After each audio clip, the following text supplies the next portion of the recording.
Good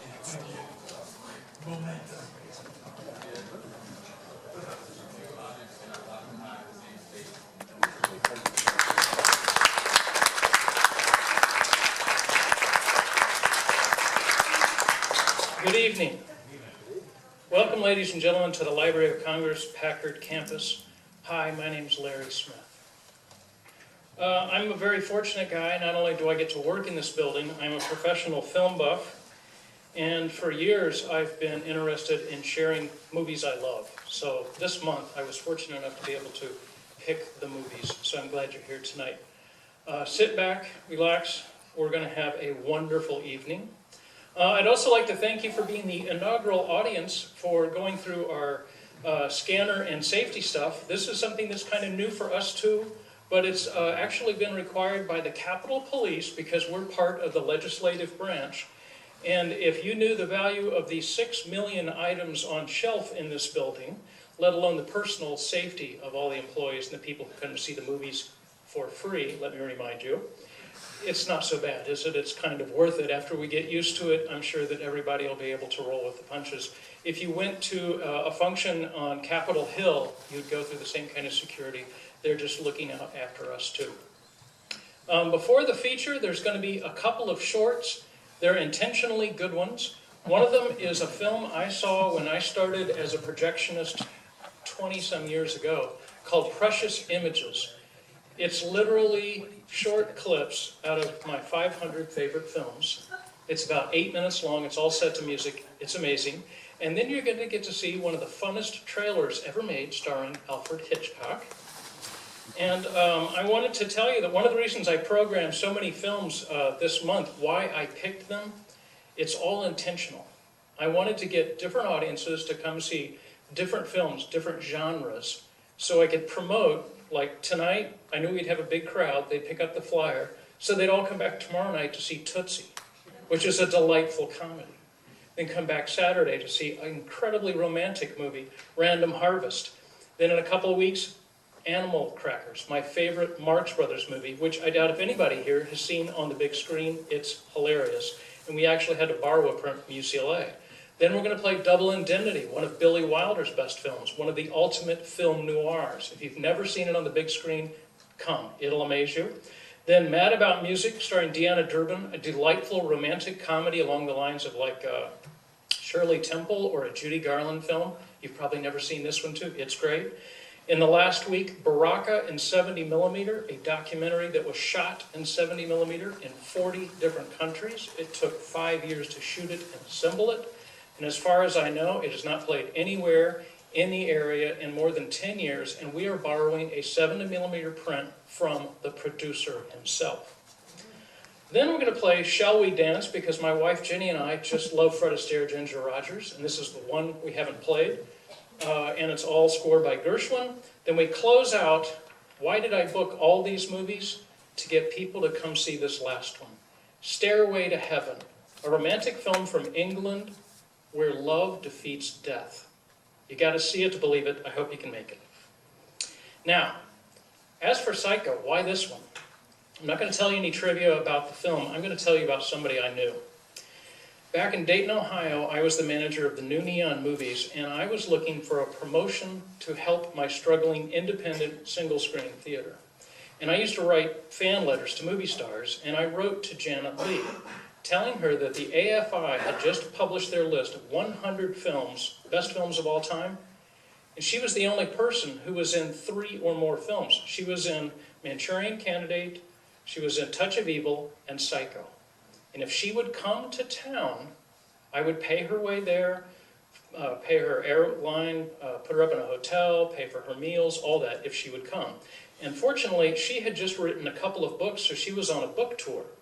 And I actually got to meet her up in Toronto at a film festival, and she agreed to come to my little town, to my little theater, and it was all worked out. But it was kind of strange how it came about.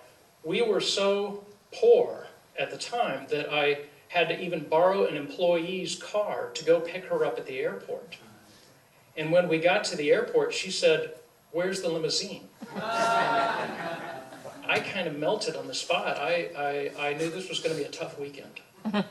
And I kind of explained to her, we didn't have the money for that. I mean, we were barely getting by. That's why we were doing the fundraiser, but come to the theater. On the way to the theater, she kind of read me the riot act about I had scheduled too much, where was she going to go to the restroom, where was she going to have time off. As we turned the corner to the theater, there's a line of people around the block to get in to see Janet Leigh. She blossomed like a rose. Jenny, my wife who's sitting in the back, can tell you she helped her change clothes in the restroom and her legs were way skinny. She came out an hour before the show and met everybody who bought a ticket. If they wanted an autographed book, still, shower curtain, butcher's knife, she signed them. She posed for pictures. She met everybody. I would go up on stage and I would introduce the movie and I'd start telling trivia about Janet Leigh, and she in the back would correct me. That weekend, we played all 3 films 3 different times. It was Halloween weekend. We sold out every show. I saved the theater with Janet's help. We became great friends, but the audience didn't know how good a time we had because while they were watching the movie, we were in the lobby with Janet, and we had rigged up a TV and a videotape player, and we were watching her other films. And she sang along to the musicals. She told us about working with Frank Sinatra, Orson Welles, all that while they were in watching the movie.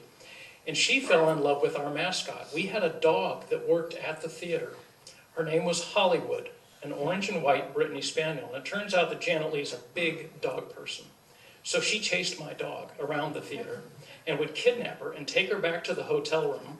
I had gotten a big local hotel to donate the suite in exchange for advertising. She would chase my dog around the furniture because she loved dogs and missed her dog. I had gotten comp meals from 2 high-class fancy restaurants in town. Janet didn't like fancy food. She wanted to know where the cheeseburgers were. Where were the chocolate malts, the Chinese food? So she was one of the nicest people we had ever met. Spent the weekend with her. She went back home. We stayed in touch over the years. We would exchange greeting cards. We would write to her. She'd write to us. When I applied for this job, she wrote a letter of recommendation for me. When we went out to a film festival, my wife and I went to Los Angeles to Cinecon, we told her we were going to be in the neighborhood and we'd love to take her out for a malt. She said, have you ever been to the studios, Universal Studios theme park? And no, we'd never been. We were busy to watching old movies. We hadn't been to the theme park.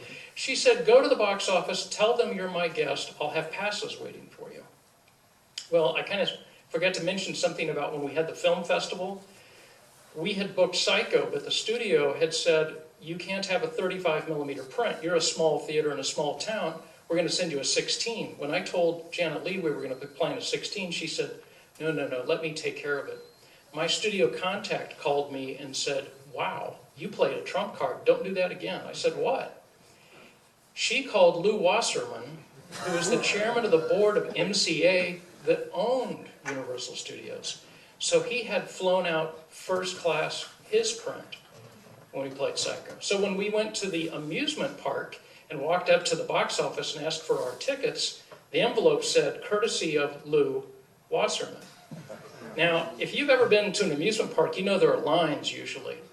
Well, when they saw our gold tickets, we got in front of the lines, and it was embarrassing. They asked other people to wait while we got on whatever seats we wanted. Then everybody else got on, and we got the ride. The next day, Janet had us over to her house for lunch. She wanted us to meet her dogs. And we chased them around the living room and took pictures. And she was wonderful. She told us about all these donations she was making of scripts, photos, books to different institutions. And one of the neat things that happened in the middle of our relationship, I became friends with Mike Michon, who's now my boss here at the Library of Congress. And I told Mike, you've got to talk to Janet Leigh. She really wants to get involved in film preservation. She became the face and voice of the National Film Registry's tour when they went to all the 50 states. She would show up and talk about film preservation and introduce movies. Well, when we were at her house, I told her, I'd been trying to see everything of hers I could, but I'd never seen her first film, Romance of Rosie Ridge. So she went over to the shelf, pulled off her copy and handed it to me and said, you got to see it. it's good. That's the kind of lady she was. That was the last time we saw Aunt Janet, as we ended up calling her. If you want to, after the movie, there are some pictures out on the table. We'd be happy to talk more about her. I hope you enjoy the film. There's going to be the short, Precious Images, 500 movies I really love in less than 8 minutes. One of the funniest trailers you've ever seen. And I hope you come back to see every movie this week, but especially this month, but especially Stairway to Heaven, that last one. You'll not believe how good it is. It'll make you a better person. Thanks for coming. Hope you enjoyed the show.